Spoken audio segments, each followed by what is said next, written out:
Hi అండి. నమస్తే. ఈరోజు మనం మామిడికాయ పప్పు చేసుకుందామండి. మనం మామిడికాయలు చిన్న చిన్న దానిపైన ఉన్న తొక్క తీసేసి చిన్న చిన్న ముక్కలుగా కట్ చేసుకొని కందిపప్పు, పసుపు వేసుకొని ఉడికించి పక్కన పెట్టుకోవాలండి. మనం దీంట్లో చింతపండు వేయాల్సిన అవసరం లేదు. మామిడికాయ పులిపే సరిపోతుందండి.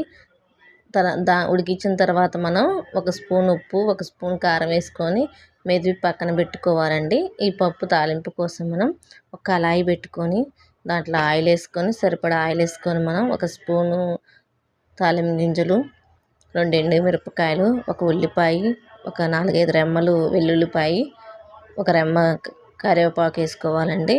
మనం దీంట్లో టేస్ట్ కోసం, ఫ్లేవర్ కోసం కొంచెం చిటికెడు ఇంగు వేసుకుంటే చాలా చాలా టేస్ట్గా ఉంటుందండి. మామిడికాయ పప్పు చాలా సింపుల్గా చేసుకోవచ్చండి. మనం మామిడికాయలు దొరికే సీజన్లో చేసుకుంటే చాలా చాలా టేస్ట్గా ఉంటుందండి. అందరి ఫేవరెట్ ఇది మామిడికాయ పప్పు.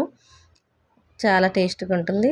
ఫుల్ ఎంజాయ్ చేసి ఫీల్ అవ్వండి. దీంట్లో కొన్ని వేడిగా సర్వ్ చేసుకుంటే చాలా చాలా బాగుంటుందండి మామిడికాయ పప్పు.